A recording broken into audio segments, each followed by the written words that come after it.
Hello everybody, this is your Digital Super Saiyan 3, back here with another video, and I'm going to be doing my review of The Lion King 1.5.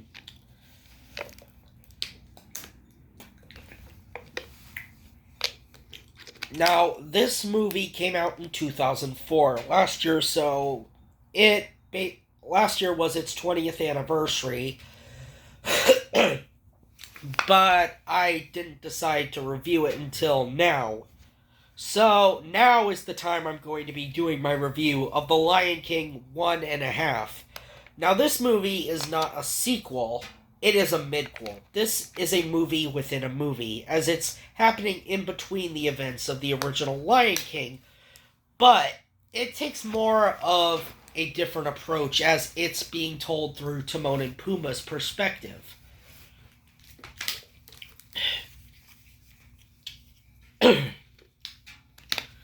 So let's get on with it. So we begin with Timon, or we begin with the Circle of Life being played, and then Timon pausing the movie after he starts reciting some of the words wrong.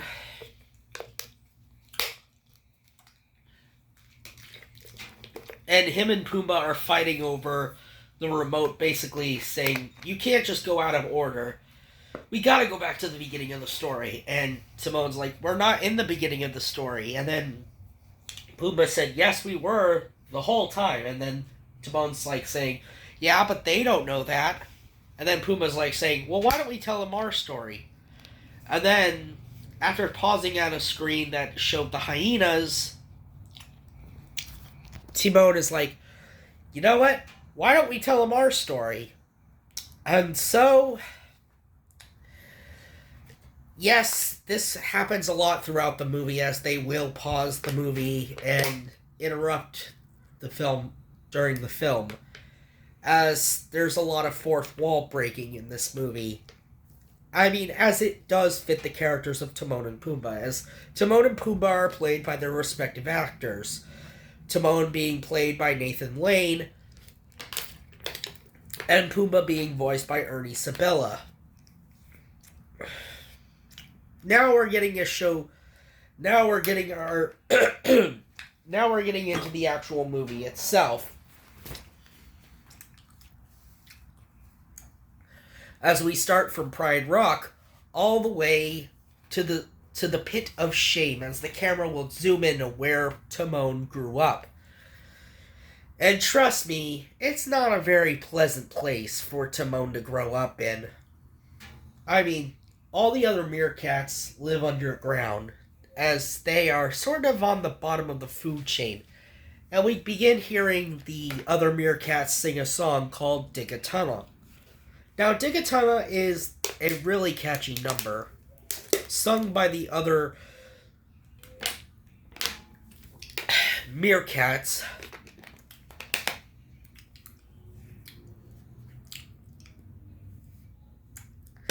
And then we're introduced to Timon's mom as she's searching for Timon, and she's voiced by Julie Carver.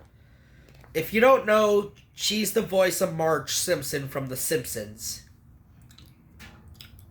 And she runs into Timon's Uncle Max, voiced by the late Jerry Stiller, who was of Seinfeld and King of Queens fame, as he was a big part of both of those shows during the 90s.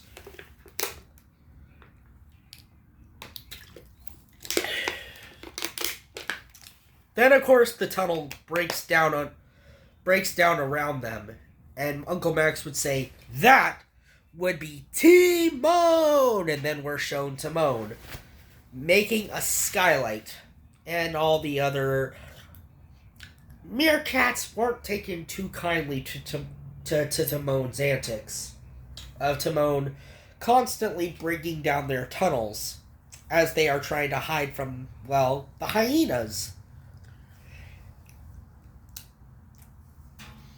Now, of course, Timon is talking about how he's never going to fit in around here. And his mom tries to cheer him up by having a great talk with him.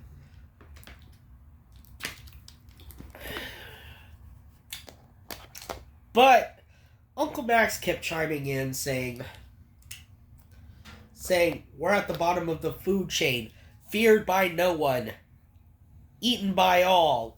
Meerkat, it's what's for dinner. And Mom, or Timon's mom, would chime in saying, thank you, Uncle Max. And Timon's like, well, maybe Uncle Max has just lodged one too many boulders with his skull. And then Mom, or Timon's mom, says, but he's right, Timon.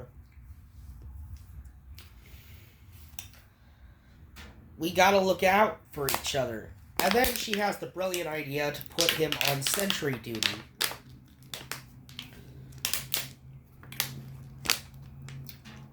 So, yes, Timon was then put on sentry duty, basically to keep a lookout for hyenas. Then, of course, Timon burst into song, singing about all he ever needed and everything. Only to then run into the hyenas, as they are voiced by their original movie actors. Shenzi, voiced by Whoopi Goldberg. Cheech Marin doing the voice of Bonsai, and Jim Cummings doing the voice of Ed. The hyenas attack, and hilarity ensues. Meerkats are running for their lives. Timon gets pulled into a hole by his mother.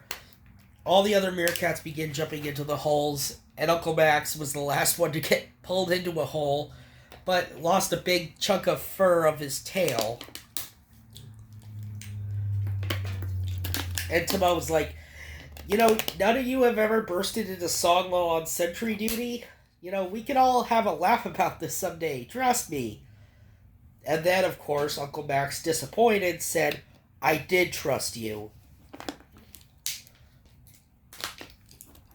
Leading to Timon making up his mind and deciding to leave.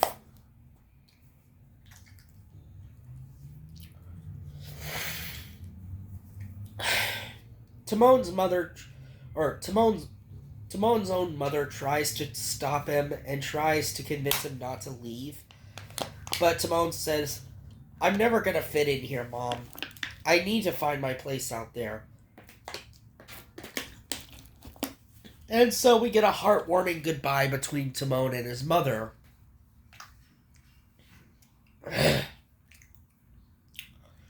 Alright. In all honesty, I gotta talk about the animation for a second. The animation is still amazing here. I mean, yes, it is a direct-to-video movie, sure, but it's still good in that same sense. I mean, yes, it's still a solid animated film. I mean, the way it's still animated is still pretty serviceable and really unique.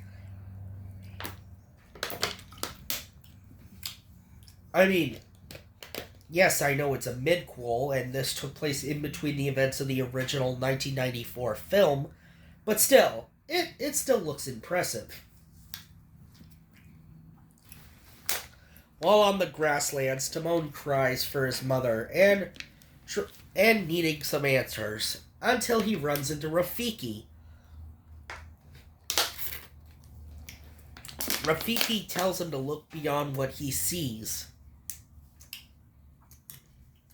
meaning a metaphor that he means look within yourself to find your true calling. About finding your place in this world.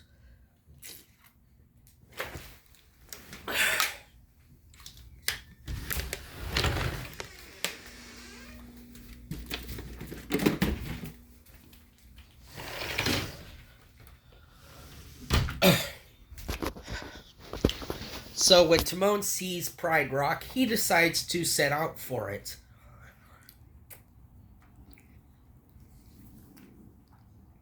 Then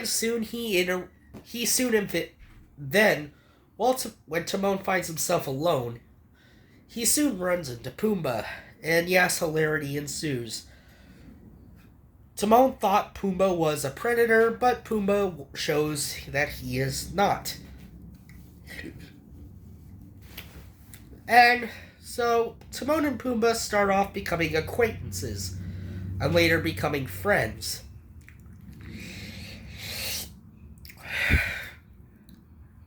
I mean, most of this movie is told through their perspective.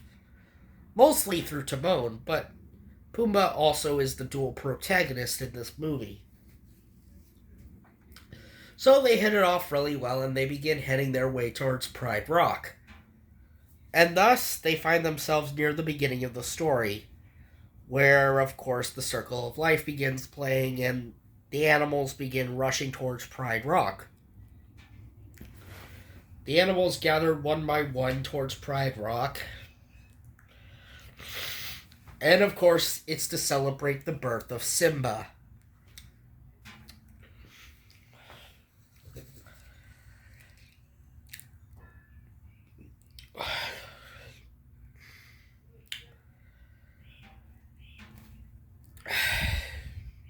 While going near the crowd of animals, Pumbaa is talking about how he doesn't do so well in crowds. And who could blame him since Pumbaa is kinda gassy. Pumbaa unleashes some gas and causing the other animals to bow, and Zazu's telling Mufasa, "Look, sire, look how they are bowing before the new heir, the new prince."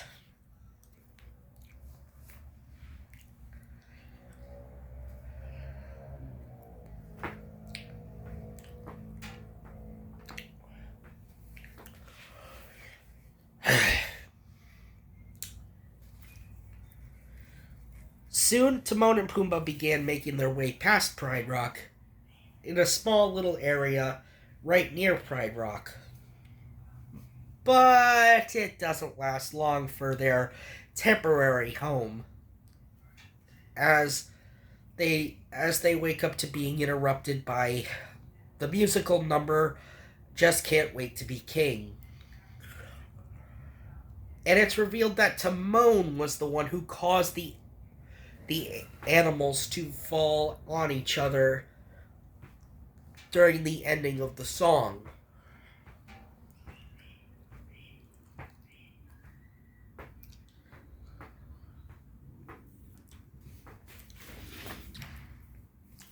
Soon, our heroes then found themselves traveling around the elephant graveyard. And Timon's like, "This is perfect. I mean, it's abandoned and it's an elephant graveyard. I mean, I know it's ghastly and everything, but it could be a real fixer-upper." Only for Timon and Pumbaa to hear the roar of a lion nearby, and they take cover, and the camera pans to Mufasa and Zazu running through the elephant graveyard to save Simba and Nala from the hyenas. And Steve just changed out the tank for the oxygen because it ran out while we were out.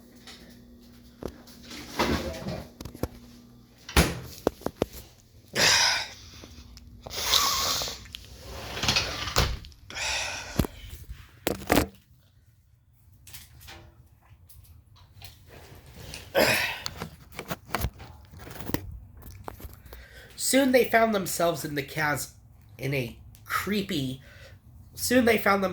same chasm where Be Prepared happens. And, of course, when the hyenas show up, while they are beginning to march, Timon and Pumbaa, they don't notice Timon and Pumbaa, and Timon and Pumbaa dances by them. Then, of course, it follows into Timon and Pumbaa walking through the gorge. Happy birthday again. Oh, thank you. You feeling alright? Yeah, I'm just doing a video. Were you sick before throwing up? I'm not throwing up, it was just mucus. Coughing up mucus. Okay, alright. Very good then. Yeah. Sorry about that. But yes, it is my birthday today. Anywho, in the gorge, Timon and Pumbaa begin walking through. Yeah, maybe this isn't going to be so bad. Then, of course, the wildebeest stampede happens. And the wildebeest begin chasing them down as Timon and Pumbaa are caught in the stampede. But luckily, our heroes managed to make it out of the stampede in one piece. Only then to land in a nearby waterfall and go over a waterfall.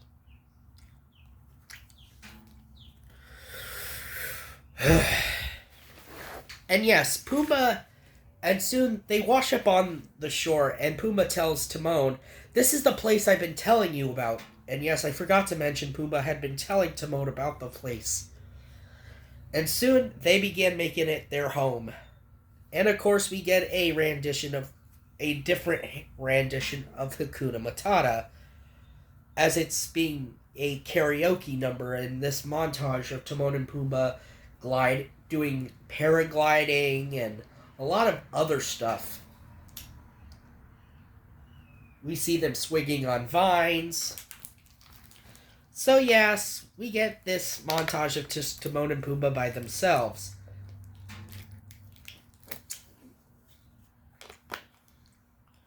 But adapting to their new carefree lifestyle wasn't easy.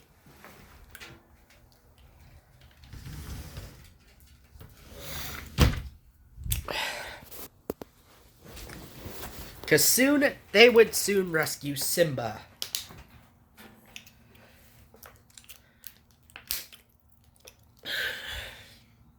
And yes, thus would begin the painful period of their life known as parenthood, as Timon and Pumbaa began to raise young Simba. And Kid Simba is voiced by this kid named Matt. I can't remember his last name. I just had it for a second there. I just forgot his last name. And yeah, he is the voice of young Simba, of child Simba. And we get a montage of Simba waking up and of constantly waking up, and him constantly waking Timon up, I meant to say, thus leading into hilarity ensuing, with montages of Jungle Boogie from Kool and the Gang being played. And this was more at Timon's expense, as he's trying to save Simba from drowning in a waterfall when Simba was just having fun, or Timon being played with as a ball, or even when Simba is jumping around in a tree and Timon's telling him to come down this instant. Of course, this is all interjected with Timon and Pumbaa soon having the last part of this, where Simba said, "I had a bad nightmare," and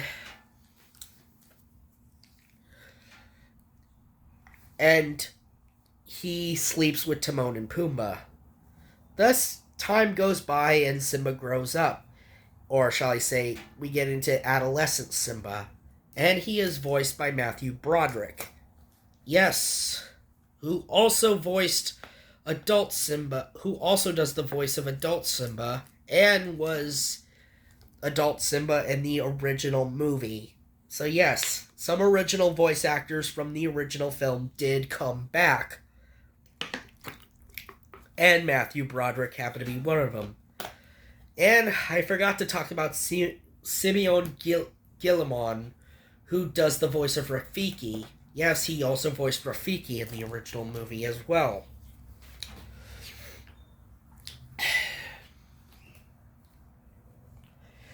And adolescent Simba, when he wakes up, he breathes his nasty morning breath on Timon, and Timon says, "That morning breath should come with a label on it."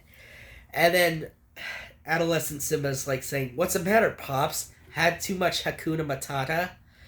And Timon's like, "Sonny boy, I invented Hakuna Matata." And Simba's like, "Yeah, well, I perfected it." And of course, It leads into Simba and Timon having a snail eating contest. And Pumbaa in the background saying, I don't think this was such a good idea.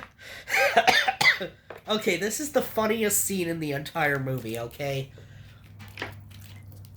As it's a back and forth between Simba and Timon just eating snails as they're sucking the snails right out of their shells. And it comes to Simba and Timon having one last snail. Simba manages to slurp down his last snail very easily. But Timon, when he tries to slurp down his last snail, he imagines the snail turning into Pumbaa and Pumbaa saying, I told you this was a bad idea.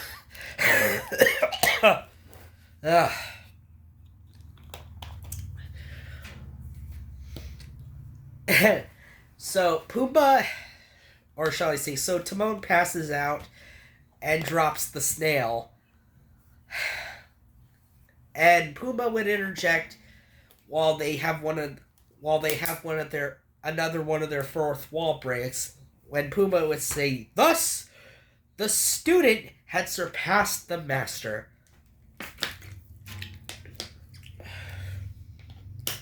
Leading to Timon said, you've been hanging out with the monkey too much, haven't you?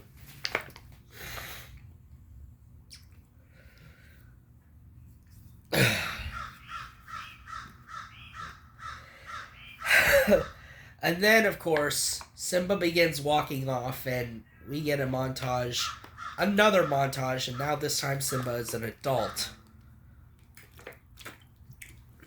Thus, it would soon lead into Simba reuniting with Nala. And Nala is also voiced by her original voice actress, Moira Kelly, who voiced Nala in the original Lion King.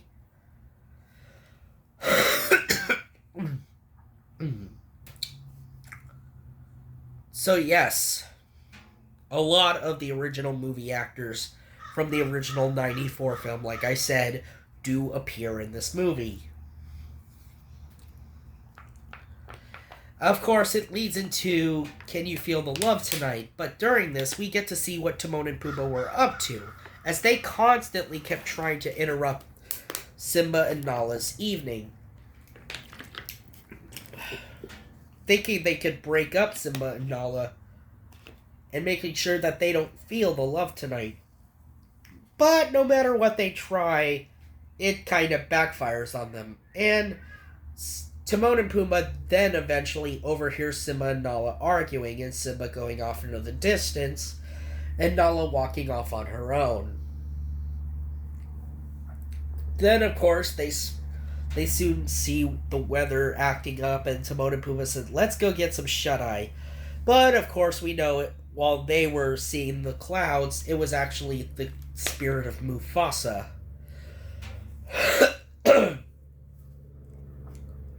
Giving Simba that speech that he's the one true king.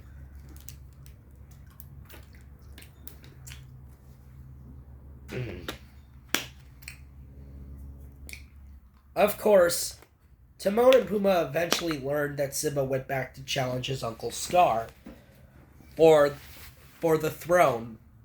And yes, it led to Nala having to explain it to them over and over and over again. But of course, Pumbaa realized that Simba needs our help. After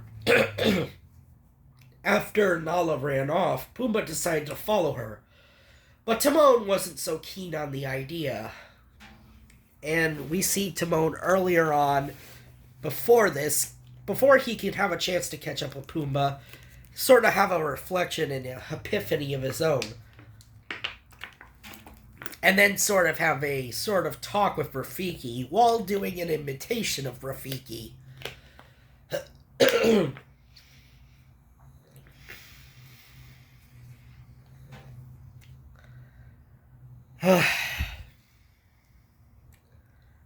And Timon realizes that his two best buddies need his help. So Timon catches up with Pumbaa really quickly. And then, of course, we get another fourth wall break, and Timon asking Pumbaa, were you really running? And then Pumbaa's like, I was giving you time to catch up. And then Timon's like, oh. And then they sort of embrace during the fourth wall break, and then we get them making up again when we get back to the actual movie.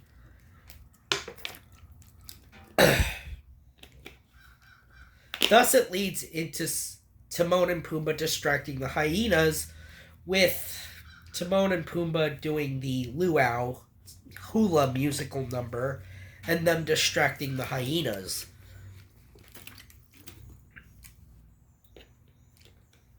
Of course, they briefly scare off the hyenas, only for Timon to run into his mom and Uncle Max. And Timon's mom and Uncle Max do meet Pumbaa in this scene as well. And Timon's like, okay, we need to go and help Simba out. Those Scar and those hyenas got Simba outnumbered. And so Timon and Pumbaa come up with an idea to try to distract the hyenas. Now, just like how Scar was the main antagonist in the original movie, the hyenas act as the main antagonist for this movie. It would make sense since Timon and Pumbaa are the sidekicks, and the hyenas would be the sidekicks to Scar, so it would make sense that the sidekicks with Scar would interact with the sidekicks of Simba.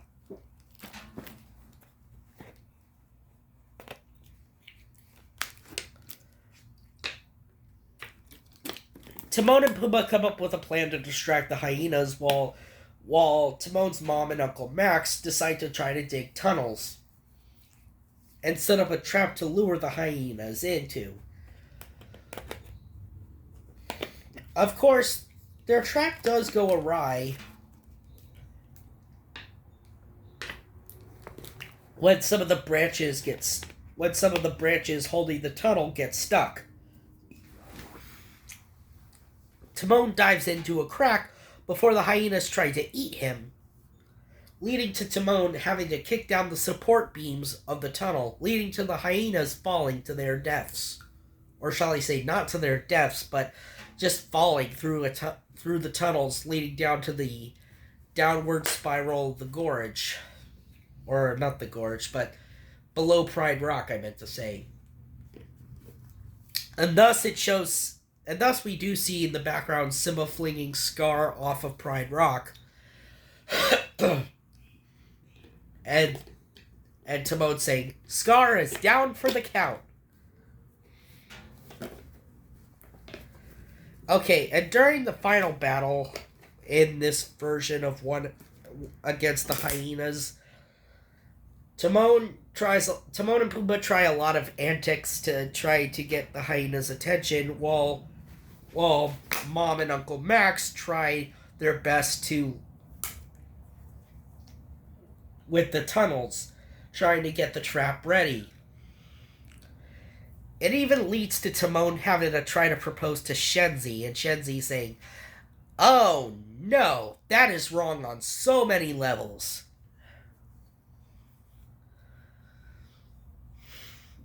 And the hyenas and Bonsai said, skip the wedding, let's get to the buffet.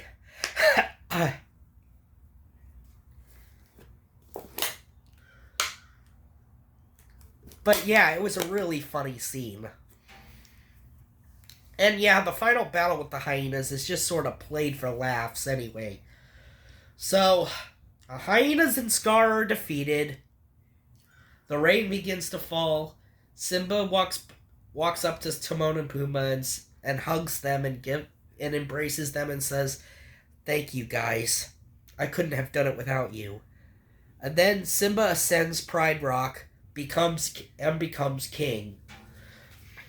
And Timon says to his mom and Uncle Max, let's go home. And soon they find themselves in a new home. Timon brings his fellow meerkats to where he and Pumbaa live, and thus we get a reprise of Dig a Tunnel, or Dig a Tunna, and it's a really good reprise. And it's very celebratory that the meerkats don't no longer have to dig tunnels. and live with their heads stuck in the sand, as they now find a new place to live. And thus, the ending is a happy ending indeed. Timon and Pumbaa finish their movie, and Pumbaa's like saying, let's watch it again. And then Timon's like, I'm tired, maybe later. And then of course, Mom and Uncle Max come in, and then Simba comes in, Rafiki comes in, and various other Disney characters come in. You see Stitch voiced by Chris Sanders, who always has voiced Stitch, as well as Wayne Alway, who does the voice of Mickey, Tony Anselmo as the voice of Donald, and Bill Farmer as the voice of Goofy. And various other Disney characters, like I said, from other Disney films coming in to watch the movie with Timon and Pumbaa. And Timon's like, alright, let's do it. Let's watch this movie again. And thus, the movie ends. So that was The Lion King 1.5. Final thoughts, it's a really hilarious movie. And it's a great midquel.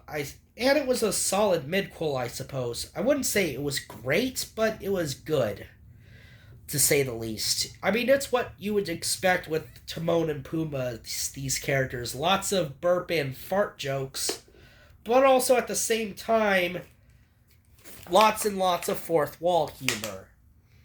And yes, this movie did have a lot of fourth wall humor. Anyway, this has been your Digital Super Saiyan 3, and I'll see you guys next time. See ya!